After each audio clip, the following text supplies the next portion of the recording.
बिस्मिल्लाहिर्रहमानिर्रहीम। अस्सलाम वालेकुम बच्चों, आज हम ऑसिलेशंस के बारे में कुछ इंपॉर्टेंट डेफिनेशंस हैं उनको डिस्कस करेंगे। बच्चों, सबसे पहले जिस डेफिनेशन को हमने डिस्कस करना है वो है instantaneous displacement and amplitude of vibration.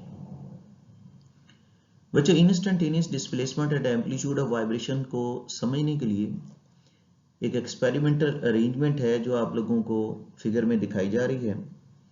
Figure में आपको नजर आ रहा है कि एक बॉडी है vibrating at the end of spring के एंड पर वाइब्रेट कर रही है। It's displacement from mean position changes with time. इसकी जो डिस्प्लेसमेंट है ना, मीन पोजीशन से विद टाइम चेंज हो रही है। ये जो सेंटर लाइन है ना, इसको मीन पोजीशन कहा जाता है। ये अपर एक्सट्रीम पोजीशन है और ये लोअर एक्सट्रीम पोजीशन है। तो मैं आपको एक्सपेरिमेंटल अरेंजमेंट ये बता रहा हूँ कि body is vibrating at the end of spring, कि एक बॉडी है वो स्प्रिंग के एंड पर वाइब्रेट कर रही है। It's displacement from mean position changes with time. इसकी जो डिस्प्लेसमेंट है मीन पोजीशन से विद टाइम चेंज होगी। जाहिर है कभी मीन पोजीशन से ऊपर की तरफ जाएगी, कभी मीन पोजीशन से नीचे की तरफ जाएगी। मीन पोजीशन से ही आप लोगों ने इसको मेजर करना है। तो बच्चों, value of distance from mean position at any instant of time, value of distance from mean position at any instant of time is called instantaneous displacement, जिसका मतलब होता है ना लम्हाती डिस्प्लेसमेंट, एक लम्हे की डिस्प्लेसमेंट। तो इस वाइब्रेटिंग बॉडी का मीन पोजीशन से किसी भी लम्हे का फासला जो होगा उसको हम इंस्टेंटेनियस डिस्प्लेसमेंट कहेंगे। जैसे ये यहाँ भी हो सकती है, इधर भी हो सकती है, इस तरह मीन पोजीशन से नीचे यहाँ पर कहीं भी हो सकती है। तो मीन पोजीशन से किसी भी लम्हे का जो फासला होता है उसको हम इंस्टेंटेनियस डिस्प्लेसमेंट कहते हैं। तो इसको हम यूं डिफाइन करेंगे, value of distance from mean position at any instant of time. Mean position से किसी भी लम्हे का जो फासला होता है that is known as instantaneous displacement, उसको इंस्टेंटेनियस डिस्प्लेसमेंट कहते हैं और इसको एक्स से लिखा जाता है। जैसे मैंने आपको बताया, ये जरूरी नहीं कि ऊपर की तरफ और यहीं हो, इससे ऊपर भी जा सकते हैं और मीन पोजीशन से नीचे की तरफ भी जा सकते हैं। मीन पोजीशन से किसी भी लम्हे का जो फासला होता है उसको हम इंस्टेंटेनियस डिस्प्लेसमेंट कहते हैं। बच्चों, सेकेंडली जो आपको डेफिनेशन कन्वे करनी है वो एम्पलीट्यूड ऑफ वाइब्रेशन है। देखिए, इसका कॉन्सेप्ट कुछ इस तरह से कि जब हम मीन पोजीशन पे होते हैं तो ये हमारी इंस्टेंटेनियस डिस्प्लेसमेंट जीरो होती है, और जब हम एक्सट्रीम पोजीशन पे चले जाते हैं जिस तरह अपर एक्सट्रीम पोजीशन पे, तो ये मैक्सिमम वैल्यू ऑफ डिस्प्लेसमेंट होती है। लेकिन जरूरी नहीं कि मीन से अपर एक्सट्रीम पर जाना है, मीन से हम लोअर एक्सट्रीम पर भी आ सकते हैं। तो मीन से लोअर एक्सट्रीम पर भी आ जाओगे तो ये मैक्सिमम वैल्यू ऑफ डिस्प्लेसमेंट होगी, और मैक्सिमम वैल्यू ऑफ डिस्प्लेसमेंट जो है that is known as amplitude of vibration. उसको हम एम्पलीट्यूड ऑफ वाइब्रेशन कहते हैं और इसको एक्स नॉट से लिखा जाता है। यानी मीन पोजीशन पे डिस्प्लेसमेंट जीरो है और एक्सट्रीम पोजीशन पे जाके मैक्सिमम वैल्यू ऑफ डिस्प्लेसमेंट आती है, और मैक्सिमम वैल्यू ऑफ डिस्प्लेसमेंट जो होती है इसी को एम्पलीट्यूड ऑफ वाइब्रेशन कहते हैं। तो दो बच्चों बड़ी ही इंपॉर्टेंट डेफिनेशन है, दोनों डेफिनेशन मैं फिर से बता देता हूं। Value of distance from mean position at any instant of time, कि मीन पोजीशन से किसी भी लम्हे का जो फासला होता है उसको हम कहते हैं इंस्टेंटेनियस डिस्प्लेसमेंट। और जो दूसरी डेफिनेशन थी कि मैक्सिमम वैल्यू ऑफ डिस्प्लेसमेंट जो होती है, जिस तरह ये नीचे की तरफ भी आप ले सकते हैं, ये जो मैक्सिमम वैल्यू ऑफ डिस्प्लेसमेंट होती है इसको एम्पलीट्यूड ऑफ वाइब्रेशन कहते हैं और इसको एक्स नॉट से लिखा जाता है। बच्चों, फिगर शोज एन अरेंजमेंट। अब आप लोगों को फिगर के अंदर एक अरेंजमेंट दिखाई जा रही है। ये एक ऐसी अरेंजमेंट है जो रिकॉर्ड करेगी variation of displacement with time, कि डिस्प्लेसमेंट में जो वेरिएशन आती है with time for a vibrating mass spring system, एक वाइब्रेटिंग मास स्प्रिंग सिस्टम के लिए, कि वाइब्रेटिंग मास स्प्रिंग सिस्टम की डिस्प्लेसमेंट में जो चेंज आएगा, जो वेरिएशन आएगी विद टाइम, उसको रिकॉर्ड करने के लिए हम लोगों ने एक अरेंजमेंट कर रखी है। इसमें हमारे पास एक पेपर स्ट्रिप है।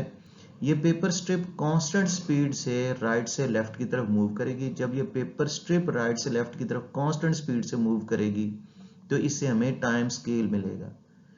पेपर स्ट्रिप कांस्टेंट स्पीड पे, इधर से पेपर रोल ऑफ होता जाएगा, उधर रोल ऑन होता जाएगा। तो जब ये पेपर स्ट्रिप कांस्टेंट स्पीड से राइट से लेफ्ट की तरफ मूव करेगी तो इससे हमें टाइम स्केल ट्रेस होती जाएगी। ये जो मास स्प्रिंग सिस्टम की मास है, हमें इसके साथ पेन अटैच कर दें। ये पेन रिकॉर्ड करेगा डिस्प्लेसमेंट में जो चेंज आ रहा है with time mass spring system के लिए। पेन ने रिट्रेस करनी है ना वेव फॉर्म, तो ये रिकॉर्ड करेगा जो डिस्प्लेसमेंट में चेंज आ रहा है with time mass spring system के लिए। तो ये कुछ इस तरह की वेव फॉर्म बन रही होगी। जब पेपर मूव कर रहा होगा तो ये मास स्प्रिंग सिस्टम अपनी जगह पर मूव करता रहेगा, पेपर जो है ना उसके ऊपर इस तरह से एक वेव फॉर्म जो है मुसलसल ट्रेस होती जाएगी, पेपर की मूवमेंट होती जाएगी, लेकिन जब मास स्प्रिंग सिस्टम मूव करेगा, उसका पेन पेपर को टच करेगा तो उसके ऊपर इस तरह से एक वेव फॉर्म मुसलसल ट्रेस होती जाएगी। बच्चे ये जो वेव फॉर्म बन रही है ना, इसको सिंपल हार्मोनिक मोशन की वेव फॉर्म कहा जाता है, और ये साइन वेव फॉर्म है। ये सिंपल हार्मोनिक मोशन की वेव फॉर्म है, इसको साइन वेव फॉर्म कहा जाता है। और इस वेव फॉर्म में जो बी और एफ है ये अपर एक्सट्रीम पोजीशन है, जो डी और एच है ये लोअर एक्सट्रीम पोजीशन है। बी और एफ अपर एक्सट्रीम पोजीशन है, डी और एच जो है वो लोअर एक्सट्रीम पोजीशन है। और जो ए सी ई जी वगैरह हैं ये सारे के सारे मीन पोजीशन को रिप्रेजेंट कर रहे हैं। बी से लेकर स्मॉल बी या डी से लेकर स्मॉल डी तक का जो डिस्टेंस है ये मैक्सिमम वैल्यू ऑफ डिस्प्लेसमेंट और इसको एम्पलीट्यूड ऑफ वाइब्रेशन कहते हैं। बच्चों ये जरूर याद रखिएगा कि जब मास स्प्रिंग सिस्टम वाइब्रेट करेगा, मतलब सिंपल हार्मोनिक मोशन करेगा, तो जिसकी डिस्प्लेसमेंट में चेंज आएगी विद टाइम, उसकी वेव फॉर्म जो होती है वो simple harmonic motion wave form कहलाती है, और ये साइन वेव फॉर्म होती है। और ये ट्रेस होती हुई आपको साइड फिगर में वीडियो में दिखाई जा रही है कि जब ये मास स्प्रिंग सिस्टम मूव कर रहा है, इसके साथ हमने एक पेन अटैच कर रखा है, तो जो पेपर के ऊपर मुसलसल वेव फॉर्म ट्रेस हो रही है वो आप लोग फिगर में देख सकते हैं। बच्चों अब कुछ और डेफिनेशन आप लोगों को कन्वे कर देते हैं। सबसे पहले तो वाइब्रेशन है, इसका वैसे इंट्रोडक्शन में भी हम लोगों ने बताया था, वाइब्रेशन ऑसिलेशन को कहते हैं। Vibration means one complete round trip of a body in motion. जो बॉडी भी मोशन में होती है उसका जो एक कंप्लीट राउंड ट्रिप होता है उसको हम वाइब्रेशन या ऑसिलेशन कहते हैं। जिस तरह ये मास स्प्रिंग सिस्टम अगर ऑसिलेट कर रहा है तो इसका जो एक कंप्लीट राउंड ट्रिप होगा, मीन पोजीशन के गिर्द एक मुकम्मल चक्कर जो होगा उसको हम वाइब्रेशन या ऑसिलेशन कहेंगे। लेकिन बच्चों आप लोगों को मैं ये बता दूं कि वाइब्रेशन को समझने के लिए आप लोगों ने इसको 4 पार्ट्स में डिवाइड किया करना है। जैसे अगर आप लोग इसको अपर एक्सट्रीम पोजीशन से शुरू करते हैं तो बी से ए पर जाएंगे मीन पोजीशन पे, ये एक पार्ट हो जाएगा। फिर लोअर एक्सट्रीम पोजीशन पे जाएंगे, ये दूसरा पार्ट हो जाएगा। फिर ए पर आएंगे, ये थर्ड पार्ट होगा, और फिर बी पर आएंगे तो 4 पार्ट्स होंगे। तो सिंपली ये जहन में रखिएगा कि जब तक 4 पार्ट्स मुकम्मल नहीं होते वाइब्रेशन पूरी नहीं करनी। अगर 4 पार्ट्स की एक वाइब्रेशन है, यहां पर आना एक पार्ट हो गया, नीचे जाना दूसरा पार्ट, फिर ये तीसरा और ये चौथा। 4 पार्ट्स की एक वाइब्रेशन होगी, अगर 2 पार्ट्स होंगे तो उसको हाफ वाइब्रेशन आपने कहा करना है। 4 पार्ट्स की एक वाइब्रेशन, 2 पार्ट्स की हाफ वाइब्रेशन, और अगर सिर्फ एक पार्ट किया करेंगे वाइब्रेट करते हुए तो फिर उसको क्वार्टर वाइब्रेशन कहेंगे। अच्छा, जहां से मर्जी शुरू कर लें, 4 पार्ट्स करना जरूरी है। अपर एक्सट्रीम पोजीशन से समझना तो बड़ा आसान है, बच्चे बड़ी इजीली समझ जाते हैं कि अगर अपर एक्सट्रीम पोजीशन से शुरू करें, यहां पर आए एक, फिर नीचे जाना दूसरा, फिर यहां पर आना तीसरा, और यहां पर आ जाए तो 4 हिस्से मुकम्मल हुए, और इस कंप्लीट राउंड ट्रिप को हम एक वाइब्रेशन कहेंगे। लेकिन बच्चों हमें ना अपने जो फर्स्ट इंपॉर्टेंट टॉपिक है, लॉन्ग क्वेश्चन है हमारा, उसमें हमने जो वाइब्रेशन स्टार्ट करनी है ना वो मीन पोजीशन से स्टार्ट करनी है। तो मीन पोजीशन में अक्सर बच्चों को कंफ्यूजन हो जाती है। मीन पोजीशन से शुरू करना है तो अपर एक्सट्रीम पे जाओगे एक पार्ट होगा, फिर वापस लौटेंगे तो 2 पार्ट्स होंगे। यहाँ एक वाइब्रेशन कहना अभी सिर्फ 2 पार्ट्स हुए, नीचे जाएंगे ये 3 पार्ट्स हो जाएंगे, फिर वापस लौटोगे तो 4 पार्ट्स मुकम्मल हो जाएंगे। यानी मीन पोजीशन से अपर एक्सट्रीम पोजीशन पे जाके वापस आना है तो ये वाइब्रेशन नहीं होनी, क्योंकि मीन से अपर एक्सट्रीम पे जाएंगे फिर वापस आओगे तो ये तो अभी 2 हिस्से में हाफ वाइब्रेशन होगी। लोअर एक्सट्रीम पे भी जाना पड़ेगा, फिर तीसरा हिस्सा होगा, फिर वापस मीन पोजीशन पे आओगे तो 4 हिस्से मुकम्मल होंगे, तो इसको एक वाइब्रेशन कहेंगे। बच्चों नेक्स्ट डेफिनेशन है टाइम पीरियड की। Time to complete one vibration time period कहलाता है। एक वाइब्रेशन मुकम्मल करने का वक्त टाइम पीरियड कहलाएगा। यानी जितनी देर में एक वाइब्रेशन मुकम्मल होती है, जैसे अगर हम बी से स्टार्ट करें, ए से होते हुए सी पर जाते हैं, वापस बी पर आ जाते हैं, तो time to complete one vibration time period कहलाएगा। इसको कैपिटल टी से लिखा जाएगा। नेक्स्ट बात बच्चों ये है कि फ्रीक्वेंसी की डेफिनेशन क्या है। फ्रीक्वेंसी होती है number of vibration executed by a vibrating body in 1 second. कि वाइब्रेटिंग बॉडी 1 सेकंड में जितनी वाइब्रेशन कर ले वो इसकी फ्रीक्वेंसी कहलाती है। अगर 1 सेकंड में 1 वाइब्रेशन है तो फ्रीक्वेंसी 1 वाइब्रेशन पर सेकंड है। 1 सेकंड में 2 वाइब्रेशन है तो फ्रीक्वेंसी 2 वाइब्रेशन पर सेकंड है। तो number of vibration executed by vibrating body कि वाइब्रेटिंग बॉडी 1 सेकंड में जितनी वाइब्रेशन कर ले वो इसकी फ्रीक्वेंसी कहलाएगी। फ्रीक्वेंसी टाइम पीरियड का रेसिप्रोकल होती है, F = 1/t होती है। यूनिट्स इसका वाइब्रेशन पर सेकंड, साइकिल पर सेकंड या हर्ट्ज होते हैं। और इसकी डायमेंशन जो है ना, जो कि F = 1/t है, तो t जब हम ऊपर लेके जाएंगे तो t⁻⁻⁻1 इसकी डायमेंशन बनेगी। बच्चों उलट होते हैं ये एक दूसरे के, फ्रीक्वेंसी और टाइम पीरियड। जिस तरह मैं आपको एक एग्जांपल से समझाता हूं कि अगर टाइम पीरियड 1 सेकंड है, यानी 1 सेकंड में एक वाइब्रेशन होती है।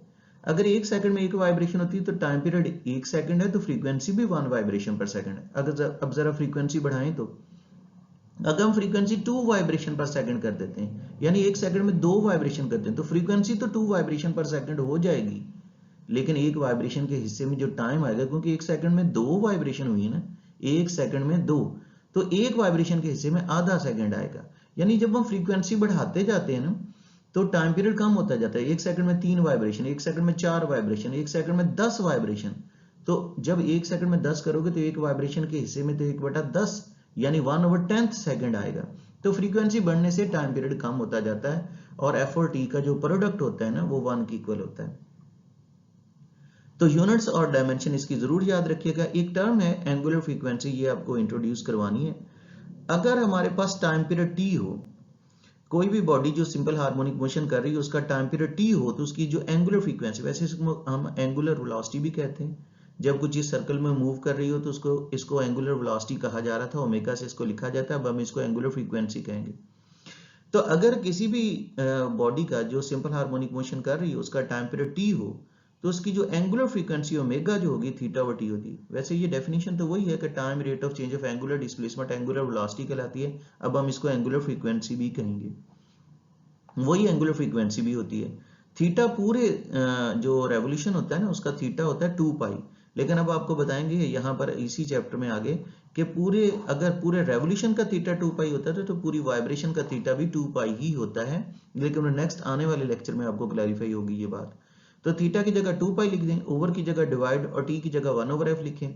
जब मल्टीप्लिकेशन में चेंज करेंगे तो 2πf होगा। बेसिकली आपको ना सिर्फ ये फार्मूला याद रखना है कि ओमेगा 2πf के इक्वल है, और ये भी याद रखना है कि ओमेगा एंगुलर वेलोसिटी भी होती है और इसको एंगुलर फ्रीक्वेंसी भी कहते हैं। और यहाँ जब हम सिंपल हार्मोनिक मोशन को सर्कुलर मोशन से लिंक करेंगे तो ये फार्मूला हमारी काफी हेल्प करेगा। बच्चों ये था हमारा आज का लेक्चर, और इसमें जो डेफिनेशन आप लोगों को कन्वे की गई है ये आप लोग जरूर प्रिपेयर करें। इनको जरूर प्रिपेयर इसलिए करना है क्योंकि ये ऐसी टर्मिनोलॉजी है जिसके बगैर ऑसिलेशंस को समझना मुमकिन ही नहीं है। तो लिहाजा इनको प्रिपेयर करें। किसी डेफिनेशन में कोई कंफ्यूजन हो तो उसको जरूर डिस्कस करें। अल्लाह आपका हामी नासिर हो। अल्लाह हाफिज।